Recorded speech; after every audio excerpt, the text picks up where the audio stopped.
जब भी देश के इतिहास में महान राजाओं के बारे में बात होगी तो पंजाब के महाराजा रणजीत सिंह का नाम इसमें ज़रूर आएगा। 10 साल की उम्र में पहला युद्ध लड़ा था और 12 साल की उम्र में गद्दी संभाली थी। वहीं 18 साल की उम्र में लाहौर को जीत लिया था। 40 वर्षों तक के अपने शासन में उन्होंने अंग्रेज़ों को अपने साम्राज्य के आसपास भी नहीं भटकने दिया। पंजाब पर शासन करने वाले महाराजा रणजीत सिंह कौन थे और उन्होंने पंजाब पर कितने सालों तक शासन किया, आइए जानते हैं आज की इस वीडियो में। तो कहानी की शुरुआत होती है 13 नवंबर 1780 को महासेन और राजकौर के परिवार में पंजाब के छोटे से गांव गुजराबल में इनका जन्म हुआ। छोटी सी उम्र में चेचक की वजह से महाराजा रणजीत सिंह को एक आंख की रोशनी चली गई। जब वे 12 साल के थे तभी उनके पिता चल बसे और राजपाट का सारा बोझ उन्हीं के कंधों पर आ गया। उस समय पंजाब प्रशासनिक तौर पर टुकड़े टुकड़े में बटा था जिनको मिसल कहा जाता है और इन मिसल पर सिख सरदारों की हुकूमत चलती थी।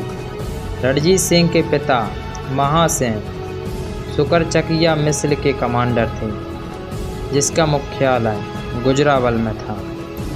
20 साल की उम्र में बने महाराज रणजीत सिंह ने अन्य मिसलों के सरदारों को हराकर अपने सैन्य अभियान की शुरुआत की।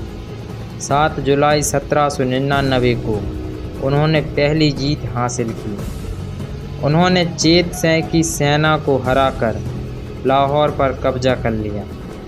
जब उन्होंने किले के मुख्य द्वार में प्रवेश किया तो उन्हें तोपों की शाही सलामी दी गई। उसके बाद उन्होंने अगले कुछ दशकों में एक विशाल सिख साम्राज्य की स्थापना की। इसके बाद 12 अप्रैल 1801 को रणजीत सिंह की पंजाब के महाराज के तौर पर ताजपोशी की गई। गुरु नानक जी के एक वंशज ने उनकी ताजपोशी संपन्न कराई। महज 20 साल की उम्र में उन्होंने यह उपलब्धि हासिल की थी। इसके बाद 1802 में उन्होंने अमृतसर को अपना साम्राज्य में मिला लिया और 1807 में उन्होंने अफ़गानी शासन कुतुबुद्दीन को हराकर कसूर पर कब्जा किया।